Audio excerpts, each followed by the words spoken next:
nous avons confiance en notre Seigneur, il nous tient par la main et nous pouvons avancer dans ses voies et être vainqueurs, alors que celui qui a besoin de la victoire ce soir la saisisse et que vous soyez tous grandement bénis. Nous sommes toujours dans ces études du mercredi à l'école de Dieu et nous apprenons ce soir à surmonter l'épreuve. Alors on va lire dans 1 Pierre au chapitre 1, le verset 3, première épître de Pierre, chapitre 1, le verset 3. Nous lisons quelques versets et nous voulons être très attentifs parce qu'il y a là quelque chose de vraiment consistant. Et ce soir, je pense qu'au travers de l'enseignement de la parole de Dieu, nous pouvons comprendre bien des choses concernant les actions de l'adversaire et la conduite du Seigneur de nos vies, et aussi la marche vers la victoire et le pourquoi ces choses nous arrivent. Donc on lit ici dans 1 Pierre 1,3 « Béni soit Dieu le Père de notre Seigneur Jésus-Christ, qui selon sa grande miséricorde nous a régénérés pour une espérance vivante par la résurrection de Jésus-Christ d'entre les morts, pour un héritage qui ne se peut ni corrompre, ni souiller, ni flétrir, lequel vous est réservé dans les cieux, à vous qui par la puissance de Dieu êtes gardés par la foi pour le salut prêt à être révélé dans les derniers temps. C'est là ce qui fait votre joie, quoique maintenant, puisqu'il le faut, vous soyez attristés pour un peu de temps par diverses épreuves, afin que l'épreuve de votre foi, plus précieuse que l'or périssable, qui cependant est éprouvé par le feu, ait pour résultat la louange, la gloire et l'honneur lorsque Jésus-Christ apparaîtra. Lui que vous aimez sans l'avoir vu, en qui vous croyez sans le voir encore, vous réjouissant d'une joie ineffable et glorieuse, parce que vous obtiendrez le salut de vos âmes pour prix de votre foi. Amen. Comme je vous ai dit, il y a de la consistance et je crois qu'il y a là vraiment des choses remarquables que le Seigneur nous a laissées pour la construction de notre foi. Le résultat, c'est obtenir le salut de nos âmes pour prix de notre foi. Bien sûr, nous le savons, nous l'avons déjà dit souvent, nous ne sommes pas sauvés par nos œuvres, mais nous sommes sauvés par la foi en Jésus-Christ. Pourquoi ? Pour que personne ne se glorifie, mais aussi parce que personne n'a les moyens de se sauver lui-même, et tout ce que nous pourrions faire pour nous sauver serait inutile. Cependant, le Seigneur, voyant que nous ne pouvions pas nous sauver nous-mêmes, il est venu pour nous sauver. Alors, ayant saisi ce salut par grâce, nous avançons conformément aux attentes du Seigneur pour que, justement, cette vérité soit confirmée. Celui qui persévérera jusqu'à la fin sera sauvé. Il est parlé dans ce texte que nous devons être attristés pour un peu de temps par diverses épreuves. Nous parlons ce soir d'apprendre à surmonter l'épreuve. Alors il faut que l'on fasse un peu de théologie. Nous voulons étudier la parole de Dieu, car dans la Bible, un même mot grec peut traduire, peut vouloir dire tentation ou épreuve, le même mot. La nuance entre les deux est quelquefois difficile à faire. la tentation et l'épreuve sont souvent exprimées par le même mot. Nous savons que la tentation est plutôt ce qui pousse l'homme à désobéir à la parole de Dieu. C'est-à-dire que le diable, les esprits mauvais, la convoitise personnelle peuvent nous entraîner à désobéir à Dieu. C'est la tentation. Il faut que nous sachions aussi que la tentation n'est pas un péché. Ce qui est un péché, c'est de succomber à la tentation. Mais la tentation, c'est être poussé à faire quelque chose qui est contraire à la volonté de Dieu, à la parole de Dieu. L'épreuve peut être, au contraire, envoyée par Dieu, permise par Dieu, pour s'assurer de la foi et de l'obéissance de celui qui marche avec le Seigneur. Et l'épreuve peut être permise par Dieu pour que sa foi soit affermie. Ça, il faut que nous le sachions ce soir.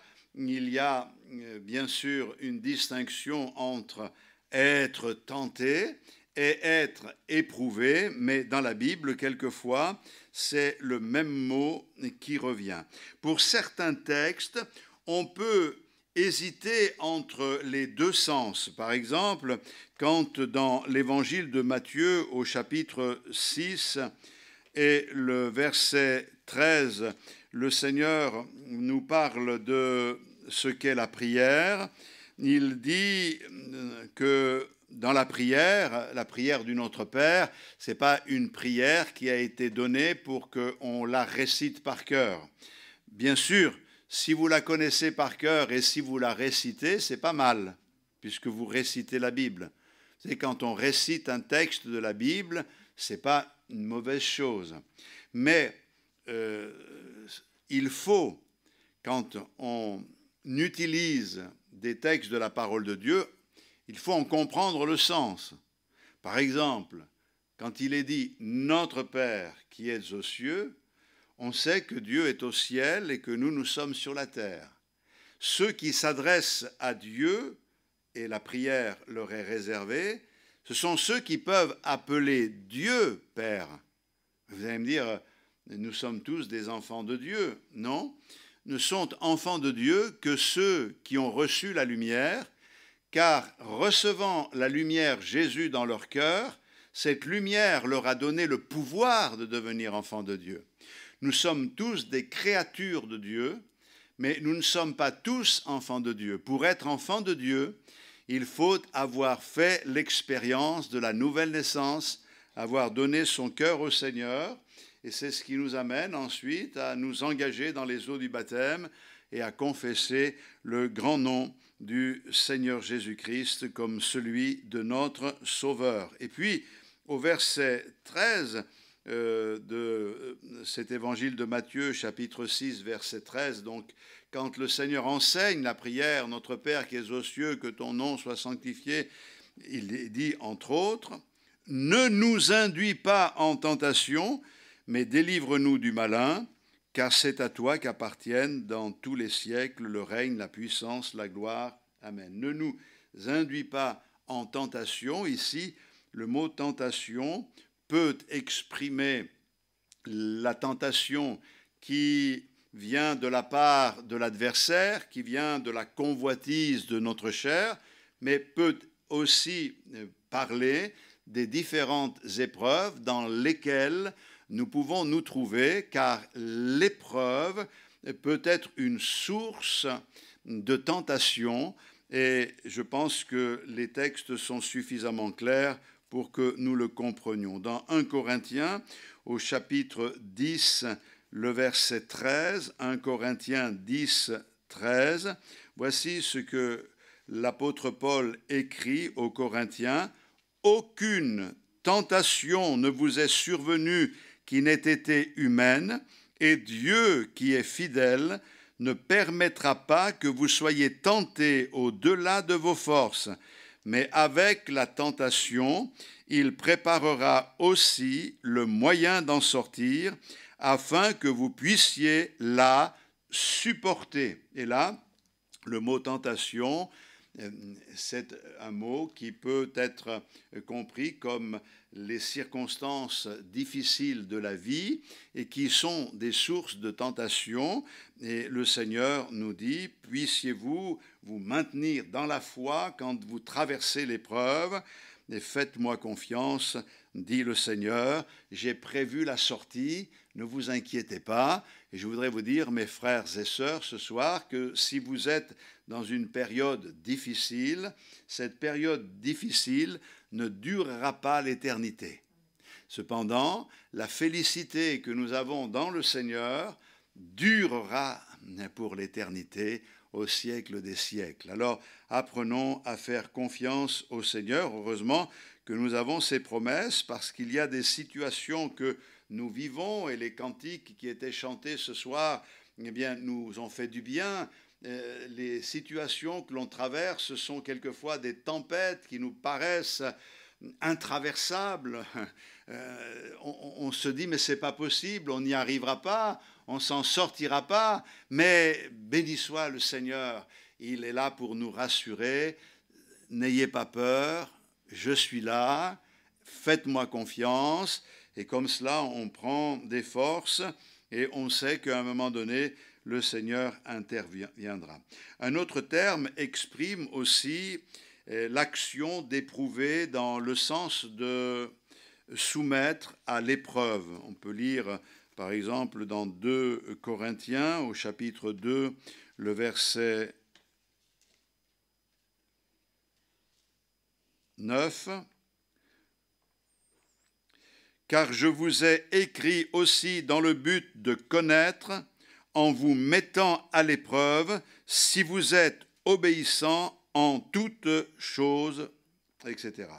Donc on voit qu'il y a une mise à l'épreuve pour voir si on est obéissant, si on est attaché au Seigneur. Et la Bible parle de ceux qui, avant d'être envoyés, ont été éprouvés. Par exemple, quand il s'agit de quelqu'un qui a reçu de la part de Dieu un appel pour pouvoir remplir les conditions à l'envoi, il faut que sa foi soit éprouvée et reconnue au sein même du peuple de Dieu. Il faut qu'il y ait ce témoignage et surtout le témoignage du Seigneur qui, justement, permet à cette personne d'être affermie dans la parole de Dieu. Donc, il faut, par exemple, que les diacres, avant de servir dans la maison de Dieu, les diacres, ce sont ceux qui sont appelés à remplir toutes les tâches qui sont matérielles, mais de le faire d'une manière spirituelle. Il faut que ces diacres soient avant tout éprouvés et qu'ils donnent l'épreuve d'un engagement sérieux avec le Seigneur. Je pense que tous ceux qui servent dans l'Église devraient être au moins remplis de l'Esprit de Dieu, bien sûr nés de nouveau et fidèles à l'obéissance à la parole de Dieu. C'est quelque chose d'indispensable. La Bible nous dit que les apôtres, à un moment donné, ont compris qu'ils ne pouvaient pas tout faire, donc ils ont choisi parmi le peuple de Dieu des frères qui ont été éprouvés, des frères qui étaient remplis du Saint-Esprit. Et pourquoi cela? Eh bien parce qu'il fallait qu'il y ait un service pour donner à manger aux veuves et aux orphelins. Et pour pouvoir accomplir ce service, il fallait chercher des hommes remplis du Saint-Esprit. Vous imaginez que l'exigence était grande. Je pense qu'aujourd'hui, eh bien, on doit revenir à ces réalités et on doit demander au Seigneur de donner aux églises des hommes et des femmes remplis du Saint-Esprit pour pouvoir accomplir sa volonté. Donc, je reviens sur ce que je disais, l'épreuve, c'est aussi cette mise à l'épreuve. nous retiendrons la notion d'épreuve en tant que circonstance, souvent de souffrance, au travers de laquelle la foi doit se révéler solide.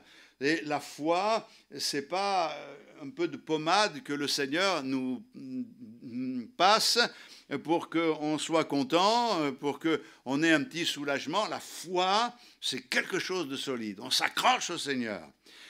Quoi qu'il arrive, quoi qu'il se passe, on s'accroche au Seigneur. Je ne sais pas, Seigneur, ce qui m'attend. Je ne sais pas ce qu'il me réserve demain.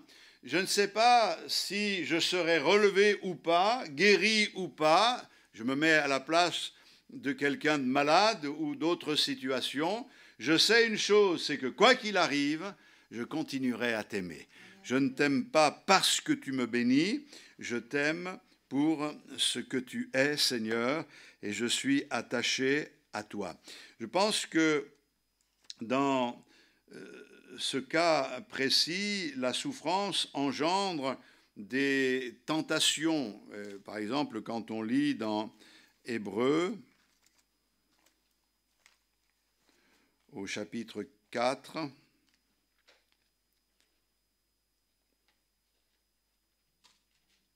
il est parlé du Seigneur au verset 15, « Car nous n'avons pas un souverain sacrificateur qui ne puisse compatir à nos faiblesses. Au contraire, il a été tenté comme nous en toutes choses, sans commettre le péché. » Le Seigneur a été éprouvé. Il a été éprouvé et dans les épreuves, il y a eu toutes sortes de tentations, la Bible le dit, mais chose extraordinaire, il a triomphé. Vous savez, la tentation et les tentations sont source de souffrance et les souffrances sont source de tentation. Alors quand ça va mal dans notre vie, il y a toujours cette attraction à faire quelque chose qui est contraire à la volonté de Dieu. Et justement, c'est ça l'épreuve de la foi.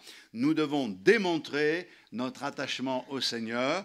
Nous ne voulons pas être ce genre de chrétiens mauviettes, sans colonne vertébrale, des invertébrés, vous savez, ou des ventres mous, excusez-moi. Nous voulons être des hommes et des femmes établis, solides, attachés au Seigneur, qui ne se laissent pas emporter par toutes sortes de vents qui soufflent, mais qui restent attachés fidèlement au Maître jusqu'au bout. Alléluia. Donc, l'épreuve a valeur de test pour la foi, et lorsque nous traversons l'épreuve en vainqueur, nous donnons gloire au Seigneur. C'est l'histoire de Job, par exemple, qui a été éprouvé d'une manière incroyable, non pas parce qu'il avait péché, mais parce qu'il avait placé sa confiance en Dieu. Et Dieu, ayant misé sur lui, ayant cru qu'il pouvait relever le défi, il n'a pas été déçu, notre Seigneur. Bien sûr, le Seigneur l'a assisté dans l'épreuve, mais cet homme, après avoir traversé l'épreuve, a pu dire autrefois, mon oreille avait entendu parler de toi, mais maintenant mon œil te voit. Il est vraiment solide, cet homme-là. Et moi, je crois que Dieu veut nous rendre solides et il veut nous rendre forts. Mais pour être fort et solide, il faut s'armer de la pensée que nous devons connaître des souffrances et nous devons connaître de l'opposition. D'ailleurs, si vous avez bien lu le texte avec moi, et on est là pour l'étudier, vous remarquerez que l'épreuve ou les épreuves sont nécessaires. Vous avez lu le verset 6 ? C'est là ce qui fait votre joie, quoique maintenant, puisqu'il le faut, vous soyez attristés pour un peu de temps par diverses épreuves. Est-ce que vous l'aviez bien compris tout à l'heure quand on l'a lu ? Puisqu'il le faut. Et on lit quelquefois, il y a des choses que... Mais là, c'est clair.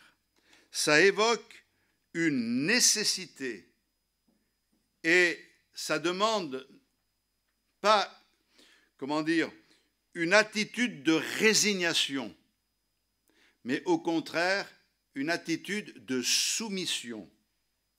Puisqu'il le faut, alors Seigneur, puisqu'il le faut, j'accepte.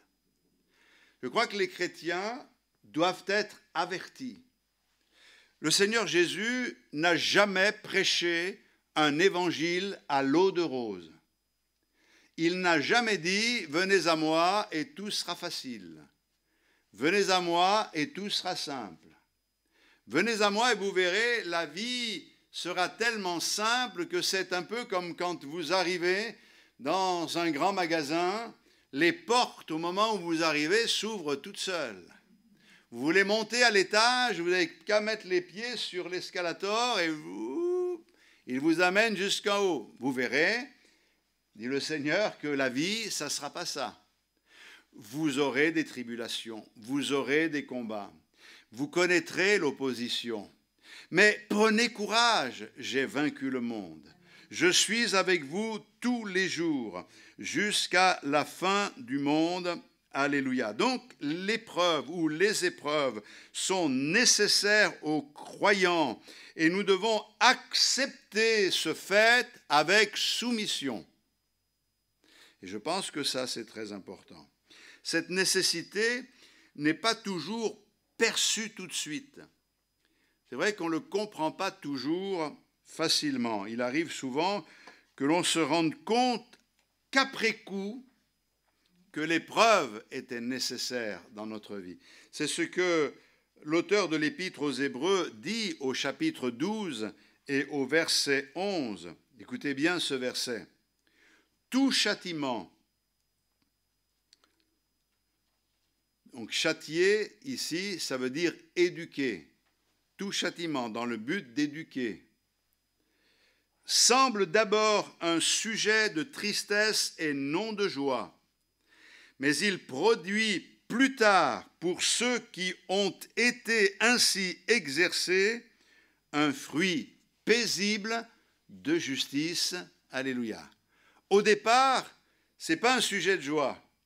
Et c'est vrai que quand on est dans l'épreuve, on ne peut pas se réjouir. Cependant, ne tombez pas dans le piège de vous laisser engourdir par l'ennemi de notre âme, au point de vivre une foi sans joie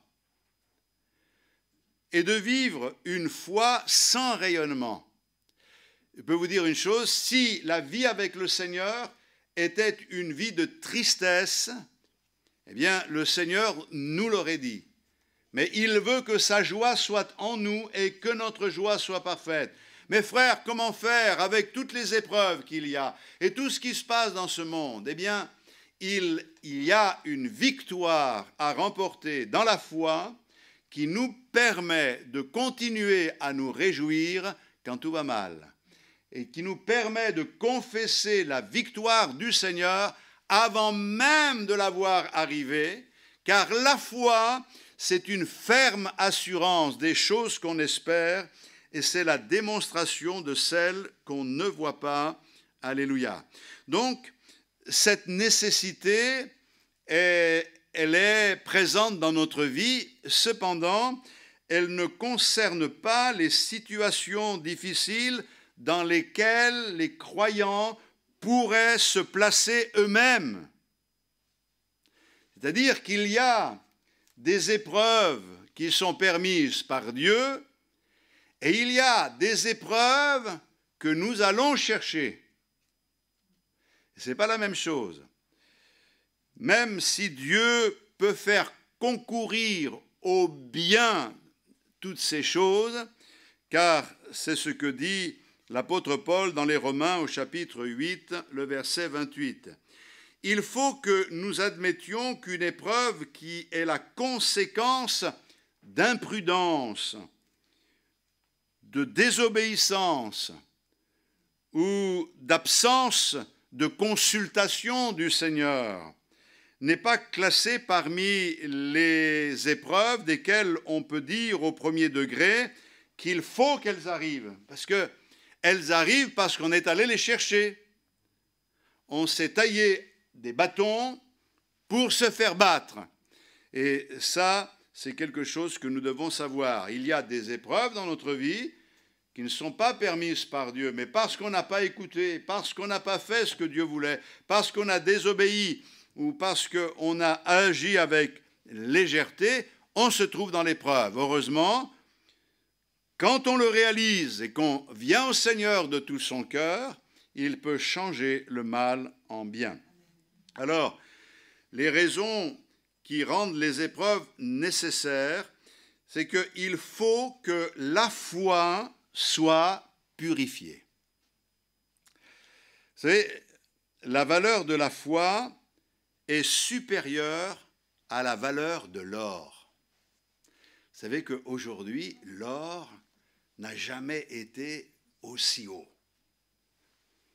On en parle dans les médias et certains sont contents parce qu'ils ont acheté de l'or et ça a pris de la valeur. Eh bien, la foi a plus de valeur que l'or. C'est pour cette raison qu'elle doit, à l'exemple de ce métal précieux qu'est l'or, être purifiée. Vous le savez certainement, parce que vous savez beaucoup de choses, que l'or que l'on trouve dans la nature n'est jamais à l'état pur. Il faut rendre l'or pur. Quand on découvre l'or, l'or est mélangé à d'autres matières et associé à d'autres métaux souvent, ou rempli d'impuretés, de choses qui n'ont pas de valeur. Et donc, pour donner de la valeur à l'or, il faut débarrasser l'or de toutes ces impuretés. C'est donc par l'action du feu que la séparation a lieu. Pour cette raison que dans plusieurs textes de la Bible, je ne vais pas les lire ce soir, mais dans le psaume 12 au verset 7, 26 au verset 2, 66 au verset 10, il en est question où nous devons passer par le creuset, être éprouvés pour que notre foi soit purifiée.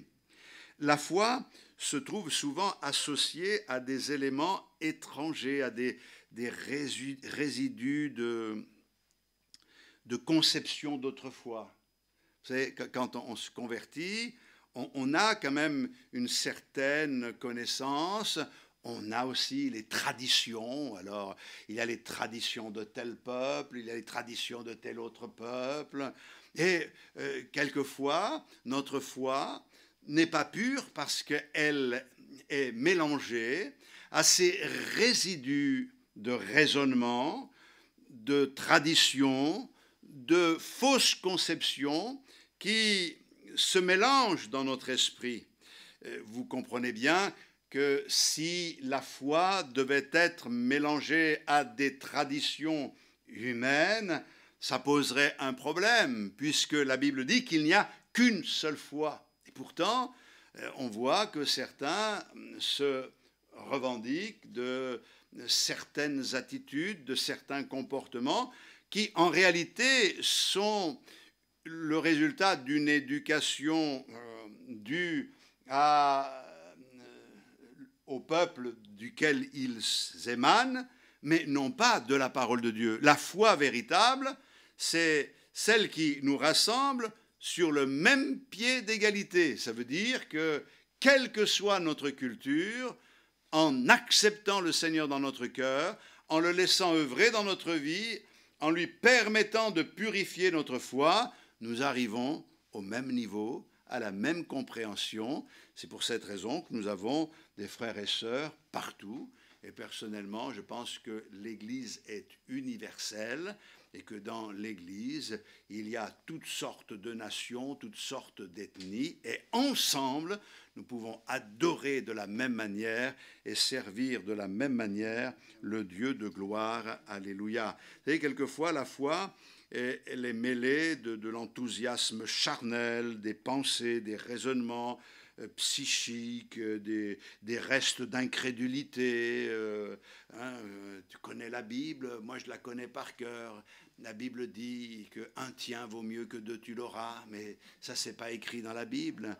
Et oui, c'est écrit, aide-toi et le ciel t'aidera, mais ça c'est pas dans la Bible. Vous voyez, il y a des mélanges comme cela qui sont là et qui n'ont rien à voir avec l'enseignement de la parole de Dieu. Vous savez, comme la balle doit être séparée du blé, la balle qui est réservée au feu, on pourrait dire au feu éternel, il faut, quand on vient au Seigneur, que toute la paille, la balle, soit séparée du grain et que l'on puisse retenir le bon grain. C'est un peu comme cela qu'il faut voir les choses. C'est pour cette raison que, en conclusion, je voudrais vous amener un texte qui a été pour moi une bénédiction.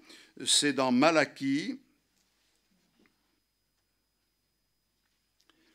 donc au chapitre 3. Donc il faut savoir, comprendre que les circonstances de souffrance sont nécessaires, permises par Dieu. C'est pas systématiquement diabolique, c'est permis par Dieu, c'est important, pour qu'une purification s'opère dans notre vie. Et ça, c'est écrit dans Malachie chapitre 3, il est dit au verset 2, on va lire au verset 3 par contre, le verset 3, « Il s'assiera, fondra et purifiera l'argent. Il purifiera les fils de Lévi et les épurera comme on épure l'or et l'argent. Et ils présenteront à l'Éternel des offrandes avec justice. » Et pour comprendre cela, je reviens au verset 2. « Car il sera dans la deuxième partie comme le feu du fondeur, comme la potasse des foulons. » Qu'est-ce que cela veut dire? Eh bien, le Seigneur prend l'exemple de l'argent ou de l'or et nous amène et nous conduit dans l'atelier du fondeur. Le fondeur, il a allumé le creuset et c'est dans le creuset que l'on éprouve l'argent et l'or. Pour l'or, comment ça se passe? On met l'or au creuset. On pousse le creuset à une température très élevée. L'or va se ramollir, va fondre, mais il ne s'évapore pas, il ne disparaît pas. Et l'opération du fondeur consiste à épurer l'or. Il en sortira après cette épreuve moins volumineux, mais ayant plus de valeur. Moins volumineux parce que l'opération consiste à brûler les impuretés que l'on appelle les scories. Et ça se passe de cette manière-là, c'est que l'or qui fond est lourd et il descend au fond du creuset, tandis que les scories remontent. Et au fur et à mesure qu'elles remontent, le feu les brûle, ça fait des étincelles. Et comme je l'ai quelquefois dit dans des messages, la question a été posée au fondeur, et comment sait-on que l'opération est terminée? À quel moment on arrête ce processus? Et le fondeur a répondu, bien c'est simple, je me penche, et quand je vois le reflet de mon visage, ça veut dire que c'est bon. Et tout ça, ça parle. Parce que voyez-vous, l'épreuve, la difficulté, les problèmes que nous rencontrons font remonter à la surface, vous savez, ces choses que l'on croyait avoir dominées. Hein? Il y a des périodes où on y croit, et ça remonte à la surface. Mais si on s'attache au Seigneur, l'épreuve va nous débarrasser de tout ce qui concerne notre caractère, de tout ce qui est contraire à la volonté de Dieu, toutes ces pensées négatives, de toutes ces façons de faire, cette confiance en nous, cet orgueil qui est encore en nous pour pouvoir être dépendant du Seigneur. Et je peux vous dire une chose, c'est que l'opération, le Seigneur la continuera jusqu'à ce qu'elle soit complètement terminée. Et vous savez, quand elle sera terminée, quand le Seigneur se penchera sur toi et qu'il verra sur toi le reflet de son visage. Est-ce que tu vois l'allusion? Est-ce que tu comprends ce que ça veut dire? Ça veut dire que le Seigneur permet ces choses pour que nous soyons semblables à lui, pour que nous lui ressemblions. Alors, ce soir, dans ce moment, puissions nous dire, Seigneur, te ressembler, c'est mon espoir, c'est mon désir suprême. Alors, je ne comprends pas tout, Seigneur, et je le dis aux nouveaux convertis, les choses se passent quelquefois d'une manière contraire à ce que l'on avait programmé. Mais c'est ça qui est important. Ce n'est pas notre programme qui est important, c'est le programme de Dieu. Je peux vous dire une chose, c'est que le Seigneur sait exactement ce qu'il fait. Il sait exactement quand il faut le faire et pourquoi il le fait, car toute chose concourt au bien de ceux qui aiment Dieu. Que Dieu vous bénisse abondamment. Amen. Merci Seigneur de nous permettre de vivre ce moment dans la simplicité, mais aussi dans cette profondeur de ta parole. Nous voulons, Seigneur, accepter le fait que l'épreuve nous touche, mais nous voulons, dans l'épreuve, nous en remettre à toi. Alors, ne nous induis pas en tentation. Seigneur, viens nous délivrer du mal, viens nous délivrer du malin. Accorde-nous cette grâce ce soir de remporter une victoire par la foi dans les circonstances que nous traversons et que nous puissions nous épanouir à ta lumière. Nous te le demandons au nom de Jésus. Merci de bénir le reste de cette semaine et de préparer le culte de dimanche et de bénir tous les cultes là où il y en aura, où ta parole est prêchée, que nous puissions vraiment voir ton œuvre progresser et les ténèbres se dissiper dans les alentours. À toi soit toute la gloire en Jésus-Christ notre Sauveur. Amen. Gloire au Seigneur. Alléluia. Gloire à Dieu. C'était intense, mais je pense que c'était nécessaire que nous puissions comprendre le plan de Dieu à ce niveau-là. Peut-être que la prochaine fois, on prendra des exemples bibliques. Mercredi, on se retrouve à 19h30, Dieu voulant. Et dimanche également, Dieu voulant, nous avons notre culte à 10h. Nous venons pour louer le Seigneur et servir le Maître. Nous voulons le faire de tout notre cœur. Que Dieu vous encourage, vous bénisse abondamment. Bon retour à tous.